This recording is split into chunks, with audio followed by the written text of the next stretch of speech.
продуктларын барын азыр өз местный продуктлар жанагы огурцы, помидор бүт бар тең 2 есе 3 есе былтыркыдан кымбат.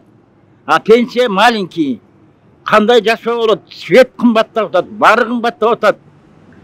Пенсионерлер болбогон акча менен жашайт. Кайсактан табат? Помидорлорду 80 сомдон 100дөн сатып атат. 150дөн берип жана кызылы. Агурчалар 100дөн кем болбой атат. Местный продуктлар.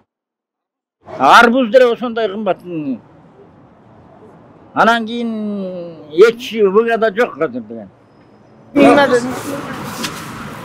Не знаю, я никогда не покупаю, у меня дети покупают. Эми кичине теңшериш керек да, контроль болуш керек да. Эч контроль жок. Эч ким теңшербейт, билген жасап атат. Даже un кымбаттады аябай. А этти айтпайлы, 600га жетти. Ошо жемиштерде өзүң элечи июнь айдан качан биз 100 сомдон помидор жечү элек. 20 сом, 15 сомго түшмөк. Бүт баары жемиш да кымбат.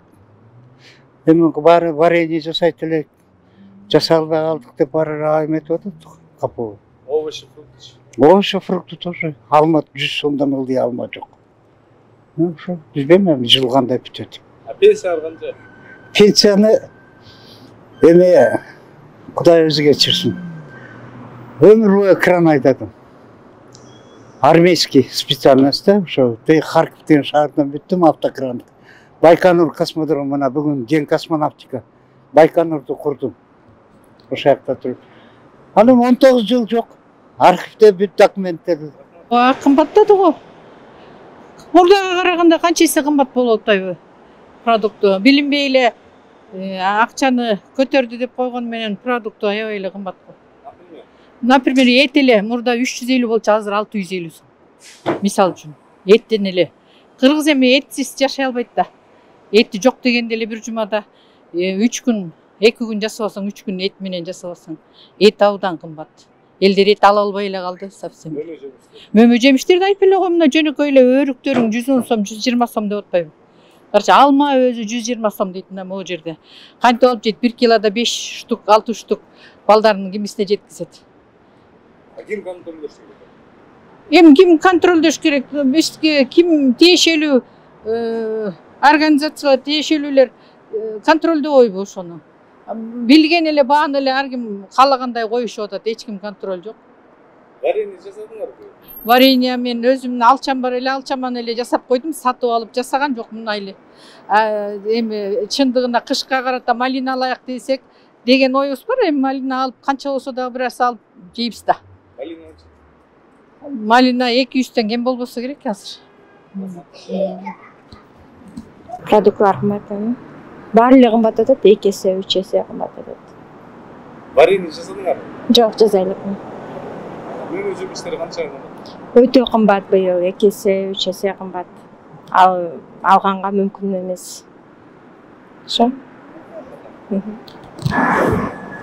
Ой, Баке, не знаю, я бяхтыгын эмесмин, вчера только приехала. Не надо только меня фотографировать. Не фотографируем.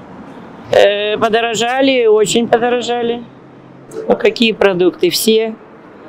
Раньше вот эта бутылка веселого молочника 100 сом молоко, кефир 100 сом. Куда не пойдешь, меньше 100 сом абсолютно. Такие продукты, вот как, допустим, ну, необходимые. Даже вот освежитель воздуха был 60, уже 90. Предметы первой необходимости, шампуни, главное не на 5-7 сом, а на 50. Допустим, вот где-то не урожай, вот передачи смотрим там в России или где-то что-то, допустим, это где-то не урожай, или в аптеках тут же цены, но следят же за этим. Этот президент дает указ запретить повышать цены, а тем более на продукты, на детское питание. Ну-ка прокормили. 70 сом была клубника. Вот сейчас вот, смотрите, там клубника. 220 сом. Я еще в этом году и не ела, потому что дорого. Потому что дорого. Ну, куда деваться? Работать надо. Всем тяжело. Не только мне, допустим, тяжело. Всем тяжело. Дай бог, вот чтобы у нас спокойно было и не было войны. Это самое главное. А так, крыша над головой есть, покушать есть, хоть недорого, но мы едим. Без проблем. Надо жить, учиться спокойно.